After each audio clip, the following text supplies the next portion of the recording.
Because you know how little kids are? Cody's first grade teacher said to us at back to school night, he said, I'll make a deal with you. If you don't believe everything your kid says about me, I won't believe everything they tell me about you. And Lori and I were like, okay. But I wonder how many of us are in that situation right now when we're realizing that, hey, it's a little scary. We're putting ourselves out there. And so, you see, the Attorney General said that the biggest disease in America is not cancer or heart disease, it's isolation.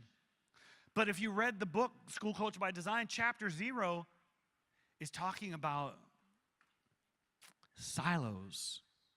How many of you know a staff member at your school that operates in a silo? They show up.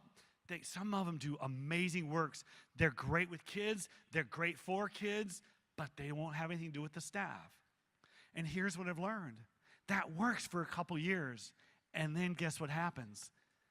They start to become miserable because they're not getting support, or they're still holding on to that flip phone going, what's wrong with it? And you show them you think I'm joking.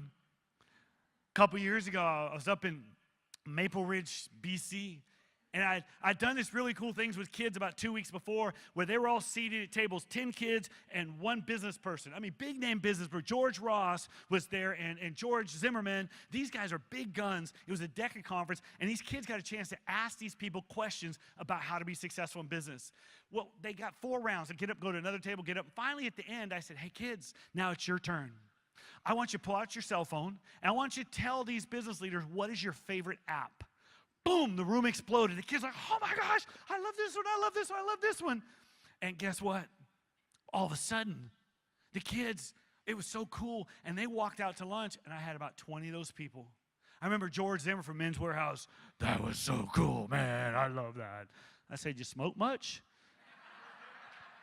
But there were about 20 of them said, that was so cool. I have a smartphone, but I didn't know all that stuff.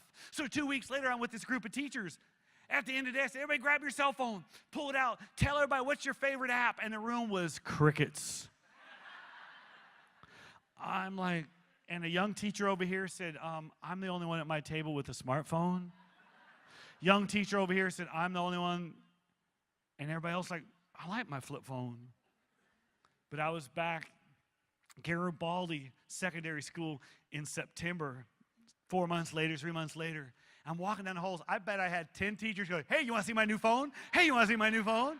They came out of their silo, and guess what happened? They were like, dude, this is cool, man. All I have to do is punch in an address. It'll tell me how to get there.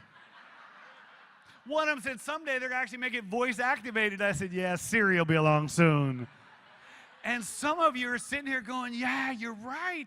Because what happens is when we live in isolation, like that guy who ate lunch every day by himself in his car, guess what? That guy's missing out. Not on just the fun of the faculty room, not just the fun, but they're missing out on the opportunity to go, so you went to CADA, what'd you get? And you might say, well, now that you ask, most of it was activity stuff, but I got this really cool tip on science. Have you ever thought about this? And like, you could do that? Yeah, let me show you. If you take your cell phone, put the flip phone away. You can borrow my smartphone. And all of a sudden, guess what happens? All of a sudden, they start, but some of you are sitting here going, but Phil, how do we help them out of their silos? I think when we can understand that some of them are intimidated because they know that the AP teacher at your school is loved and adored, and they don't feel like they can measure up. So they just stay in their room where they're doing a good job. Some of them are like, wait, my mom's in the hospital, my child is teething, and I'm trying to do my best. I don't really have time to come across campus to have lunch. Or do you see there's so many different things that cause people to stay in there. So what I thought was pretty cool is, what if we just use this idea of let's just love them and continue to give them opportunities until they choose to come out of that silo.